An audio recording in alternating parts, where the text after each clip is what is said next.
Right sir, అమెరికాపై Putin, Jinping దాడికి సిద్ధమవుతున్నారు అన్నట్లుగా వార్తలు వస్తున్నాయి. దీనిలో భాగంగానే 4000 హైపర్సోనిక్ మిసైల్స్ ను కూడా రెడీ చేసుకున్నారు అనే వార్తలు అయితే వస్తున్నాయి. ఇందులో నిజం ఎంతవరకు ఉంది సార్? ఎస్ అండి, ఇప్పుడు ఏంటంటే ఇప్పుడు రష్యా, అదే విధంగా చైనా, యునైటెడ్ స్టేట్స్ ఆఫ్ అమెరికాతో 3వ ప్రపంచ యుద్ధానికి రెడీ అవుతున్నాయా అన్నట్టు ఒక సంచలనమైన రిపోర్ట్ ని బహిర్గతం చేసింది ఎవరో కాదు, US state department of defence. USA ఇది ఒక సంచలనమైన రిపోర్ట్ మనకి ఇవ్వడం జరిగింది.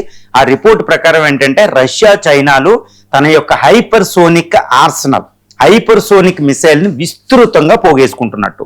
ఎలాంటి సమయం అంటే యునైటెడ్ స్టేట్స్ ఆఫ్ అమెరికా గత 5 సంవత్సరాల్లో హైపర్సోనిక్ మిసైల్ కోసం ప్రయోగించడానికి 8 ప్రయోగాలు విఫలమైన సందర్భంలో ఇటు రష్యా, చైనాలు తన హైపర్సోనిక్ మిసైల్ పదును పెడుతూ ఒక్కోటి 2-3 రకాల హైపర్సోనిక్ మిసైల్ ని ప్రొడ్యూస్ చేస్తున్నాయంట.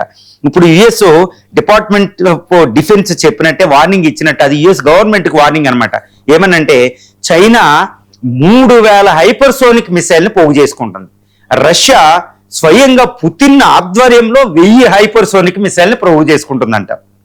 ఇప్పుడు చైనా పోగు చేసుకున్న మిసైల్స్ ఏంటంటే DF-17, డాంగ్ఫెంగ్ 17, డాంగ్ఫెంగ్ 26 లాంటి హైపర్సోనిక్ మిసైల్. ఇవి మ్యాక్ ధ్వనివేగం కంటే 5 రెట్ల కంటే ఎక్కువగా, ధ్వనివేగం 15 రెట్ల దాకా వెళుతుందన్నమాట డాంగ్ఫెంగ్ 17, డాంగ్ఫెంగ్ 26. వీటిని ఏంటంటే గామ్ కిల్లర్స్ అంటారు. తర్వాత ఎయిర్ క్రాఫ్ట్ కిల్లర్స్. యుఎస్ ఏంటంటే హైలీ డామినెంట్ ఆర్మీ, ఎందుకంటే 11 ఎయిర్ క్రాఫ్ట్ క్యారియర్లు ఉంటాయండి. యుఎస్ డాడ్జ్, డబ్ల్యూ బుష్ అని, నిమిట్జ్ క్లాసులని, ఇవన్నీ 11. వాటిని ఓడించకపోతే అమెరికా ఓడించడం అసాధ్యం. కానీ ఆ ఎయిర్ క్రాఫ్ట్లనే డైరెక్ట్ టార్గెట్ చేసేది ఈ డాంగ్ఫెంగ్ 17, డాంగ్ఫెంగ్ 26. తర్వాత YJ-20 లాంటి యాంటీ షిప్ మిసైల్స్. వీటిని వేల కొద్దీ చైనా తయారు చేసేస్తుంది. తర్వాత దీంతో పాటు గామ్ కిల్లర్. అమెరికా ఎయిర్ బేస్లు ప్రపంచంలో 700 ఎయిర్ బేస్లు ఉంటే అందులో 2 ఎయిర్ బేస్లు ప్రపంచంలో అతిపెద్ద ఎయిర్ బేస్లు. నెంబర్ 1 పసిఫిక్ లో ఉన్న గాము, తర్వాత ఇండియన్ ఓషన్ లో ఉన్న డిగో గార్షియా. ఈ గామ్ అనే ఎయిర్ బేస్ ని నాశనం చేయకుండా చైనా, అమెరికాను అడ్డుకోవడం అసంభవం. కాబట్టి ఈ గామ్ ఎయిర్ బేస్ ని టార్గెట్ చేస్తూ దాన్ని కిల్ చేసే మిసైల్స్ ఈ డాంగ్ఫెంగ్ కేటగిరీ అనమాట. వీటిని ఎక్కువ చేస్తుందని తెలుస్తుంది. చైనా ఇప్పుడు ఇరాన్లో చైనా ఆ ఆయుధాలు అక్కడ ఉన్నాయి. ఇప్పుడు ఆ అమెరికా యొక్క బలాలు, బలహీనతలను చైనా అక్కడ చూస్తుంది. దాని ఆధారంగా హైపర్సోనిక్ మిసైల్స్ అనేది ఈ ఫైటర్ జెట్లకి సపోర్ట్ గా దాని బదులే ఉపయోగించేది. దాన్ని అడ్డుకోవడం ఎవరితరం కాదు. ఇది వేయిస్తే వెళ్ళి ఢీకొనడమే. మ్యాక్ 17, మ్యాక్ 20 స్పీడ్ తోటి కూడా వెళ్తుంది అనమాట. అంటే చైనా హైపర్సోనిక్, అక్కడ అమెరికా ఇంకా కుస్తీలు పడుతుంది ప్రయోగం సక్సెస్ అవ్వని. ఆ సందర్భంలో చైనా 3000 హైపర్సోనిక్ మిసైల్ 2035కి దాని ఆర్సనల్లో చేరతాయి. ఇది రిపోర్ట్ అండి. ఇది భయం కొలిపే రిపోర్ట్ అనమాట. తర్వాత ఇదే విధంగా రష్యా కూడా పుతిన్ ఆధ్వర్యంలో డైరెక్ట్ గా 1000 హైపర్సోనిక్ మిసైల్ తయారు చేస్తుందంట. అమెరికా, నాటో దేశాలకు ఎగినెస్ట్ గా 3వ ప్రపంచ యుద్ధానికి రెడీ అవుతూ.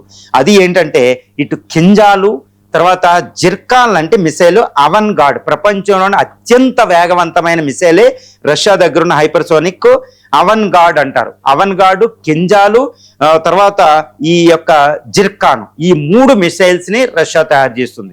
వీటిని అడ్డుకోవడం అసమయంగా చైనా ప్రయోగించలేదు, కానీ రష్యా అయితే ఉక్రెయిన్ యుద్ధంలో వాడి చూపించింది అనమాట. దాన్ని అడ్డుకోవడం అంటే ఆల్మోస్ట్ ఈ యొక్క ధ్వనివేగం 10 కంటే ఎక్కువ వెళ్ళే మిసైల్స్ వేసినప్పుడు మనకి సహజంగా ఫిజిక్స్, ఈ భూమి మీద 3 రకాల స్టేట్లు ఉంటాయి, స్థితులు. ఒకటి ద్రవ, ఘన, వాయు స్థితులు ఉంటాయి. కానీ ఇది 4వ స్థితికి వెళ్ళిపోతుంది అనమాట. వెళ్ళి యొక్క స్పేస్ లో ఉన్న స్థితికి వెళ్ళిపోతుంది అనమాట. ఇంకా దాన్ని తట్టుకోవడం చాలా కష్టం. కాబట్టి రాడార్లకి దొరకదు, రాడార్లు కనిపెట్టలేవు. మానవ కంటికి కదా ధ్వని వేగం కంటే ఎక్కువ వెళ్ళిపోతుంది అనమాట. చాలా డేంజరస్ అవి ఆ మిసైల్స్ ప్రయోగించడం. ఇవి 4000 మిసైల్స్ ని చైనా, రష్యా గ్యాదర్ చేయడం అంటే అమెరికా అంటే ప్రస్తుతం ఈ స్థితిలో 3వ ప్రపంచ యుద్ధం వస్తే అమెరికా ఓడిపోబోతుంది అని సూచించిన రిపోర్ట్ అండి. ఇది ప్రపంచం గొగురు పడుతుంది. మరి దీనికి రష్యా, చైనాలు ఇవి తయారు చేస్తుంటే చైనాని శత్రువుగా భావించే ఇండియా కూడా తన హైపర్సోనిక్ యొక్క మిసైల్స్ ని ఇప్పుడు మనకు ఆల్రెడీ HY అంటే హైపర్సోనిక్ గ్లైడ్ వెహికల్ అని ఇండియా ఆల్రెడీ ప్రయోగించింది.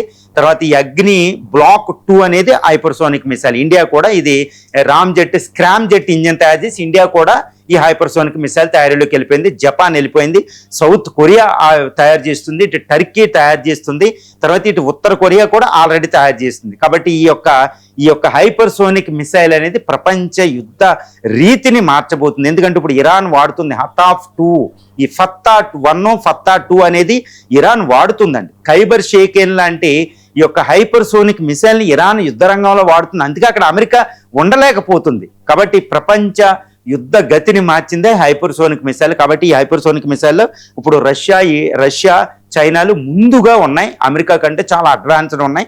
తర్వాత ఇండియా అవి కూడా ప్రోగ్రెస్లో ఉన్నాయి. కాబట్టి ప్రపంచం ఏ రీతికి వెళ్తుందో చూపించే రిపోర్టు. ఇప్పుడు అమెరికా వెంటనే వీటి ఉత్పత్తిని ఎక్కువ చేయబోతుంది. అమెరికా కూడా డార్క్ ఈగిల్, ARRW, తర్వాత జామ్ వాల్ట్ అనే హైపర్సోనిక్ మిసైల్ని త్వరలో తయారు చేయబోతుంది.